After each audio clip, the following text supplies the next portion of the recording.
What's going on, everyone? Welcome back to episode 11 of the Daily Entrepreneur. I'm James, and I'm here with Jack and Josh. We got a great episode for you guys today. Lots of cool stuff to talk about. And so I'll just get us started with Walmart will be entering into the Metaverse by implementing a new marketing strategy, and they're going virtual. And they're starting this off by pairing up with Roblox, the gaming platform, to implement two new gaming experiences called Walmart Land and Walmart Universe of Play. What are you guys' thoughts of Walmart kind of taking this dip into the metaverse and kind of starting off this new implementation of marketing?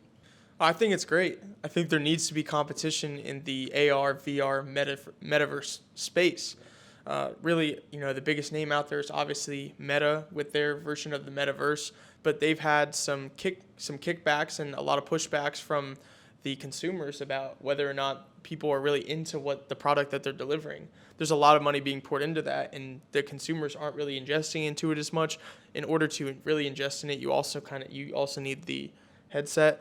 And since Walmart's partnering with a game platform that already has its own audience that's already segmented into that space and really tapping into that, I think that this could potentially be a huge success and ultimately maybe put them in the leader, especially if they just really stay to that target market of people that are maybe that younger generation. I love it.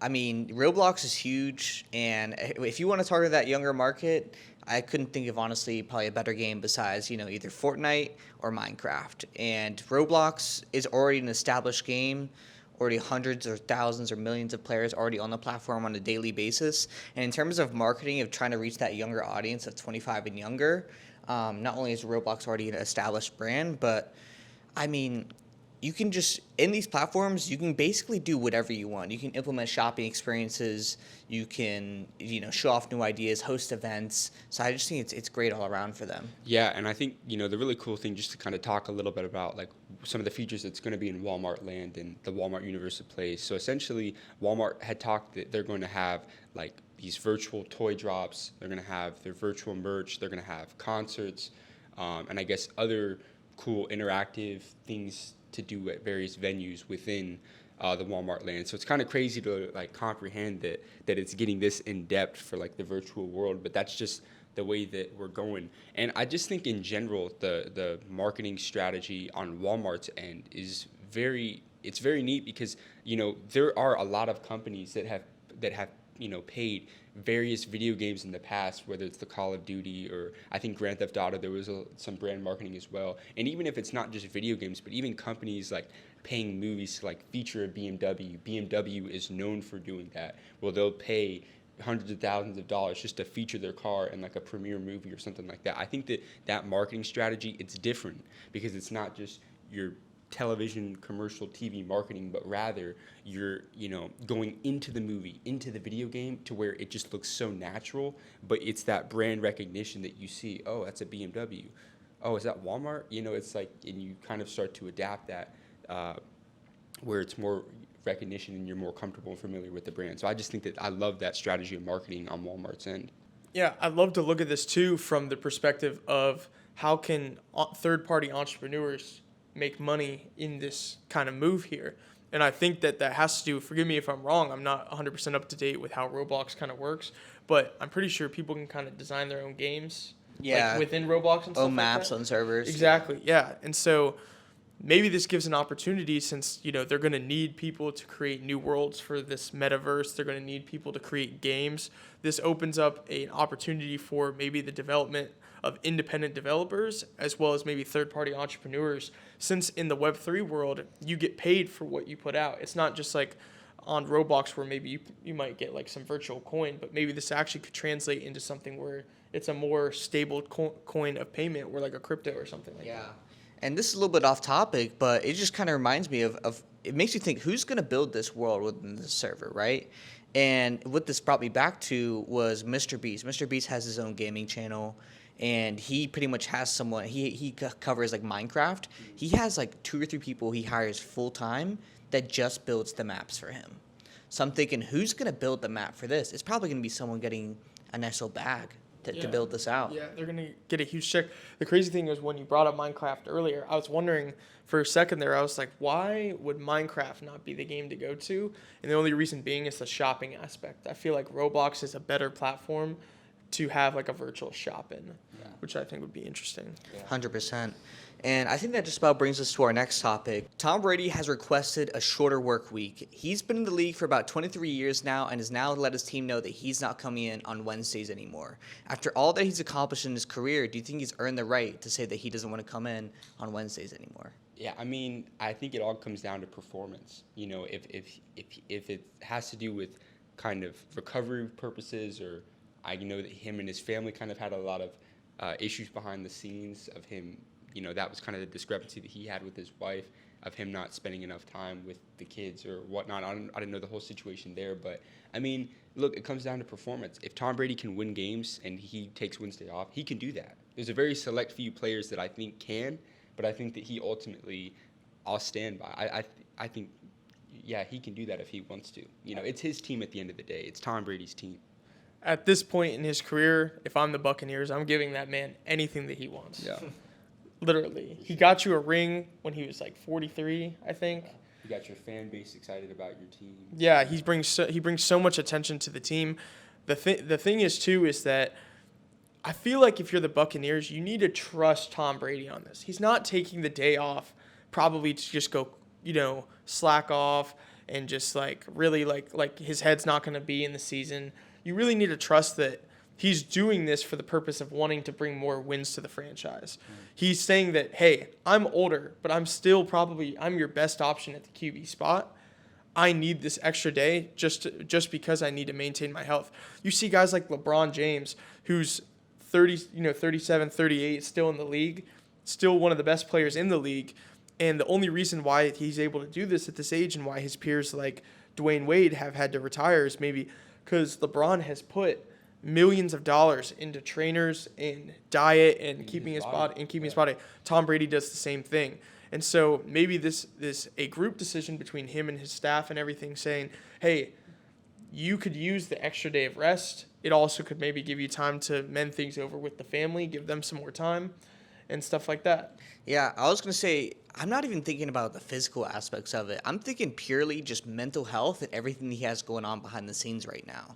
Like you said, he's an older guy. He's in his mid-40s right now. And he's not, someone in their 20s who probably doesn't have an established family like he has and everything going on in his plate. So I feel like for him, it's deeper than just the health. It's more like, hey, I need some time to amend the things behind the scenes right now. I need some time to handle things with my family and just everything that's going on in my personal life, so that way I can perform and just have a clear focus when it comes time for game day.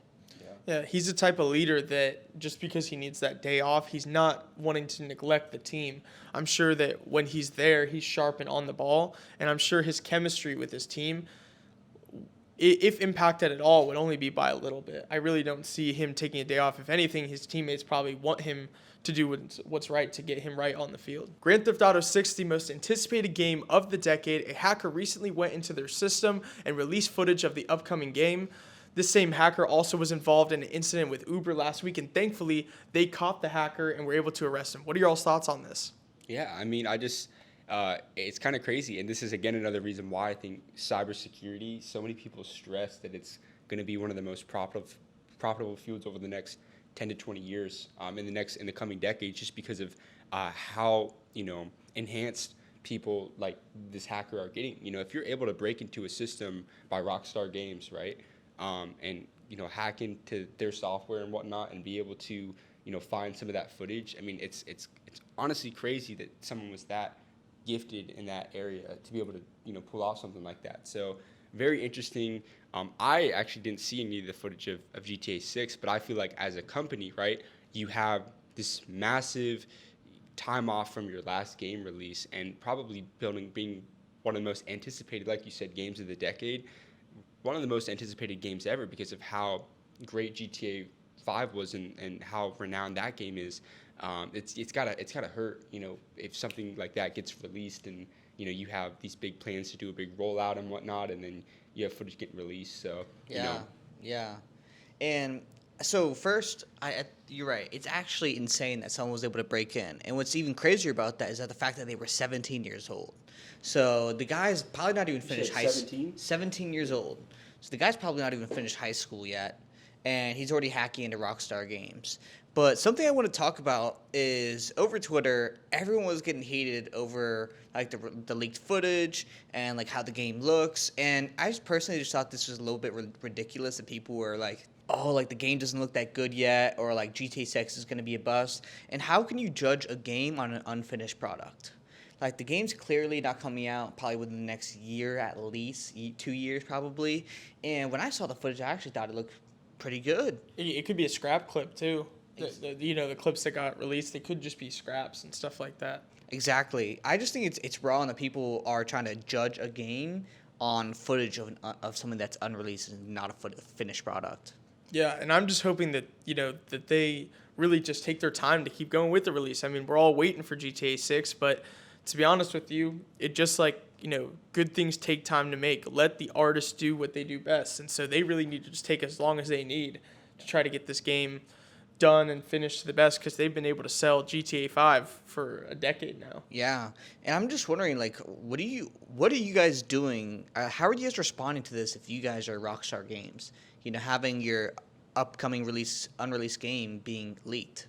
I think you kind of gradually like start posting like your own snippets of it. Like I think at this point now, it's like you're starting to get a public reaction. Like you kind of have to respond to that. Well, the only thing with that is that we have no idea where the game is in progress of being developed. But I think what you do is to get people excited with it, to let people kind of gauge how much time it's going to be. You need to set a date, not really for the release date, but for a trailer.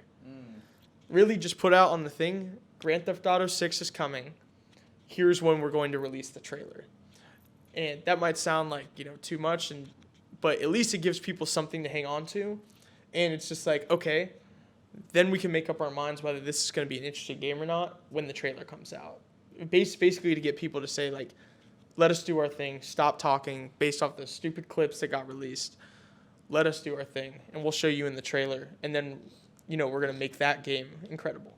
Yeah, I think it would be great to release some sort of timeline. And I think the only thing why they would consider not doing that is because maybe it would get people distracted from GTA 5, where this is like one of those companies and games that's constantly releasing like new DLC and new things that people can try, like new missions people can buy and stuff like that. So I'm wondering if that's maybe the reason they're not necessarily, releasing footage right now. But it's also, hey, maybe we're not ready for that yet. Yeah. What do you guys think about Uber also being at the hand of this attack? I think it's scary. Because, like you said, if this is the same person, if it comes out to be true that this is the same person that hacked not only Rockstar Games but Uber, it's concerning just to see that, hey, your personal information and data is so easily accessible. Well, the even scarier part is this guy was not alone. He belongs to a group of hackers that have not all been caught. It's really it's him that did it for these events. But there's also some other people he's affiliated with that could strike at any moment at other companies.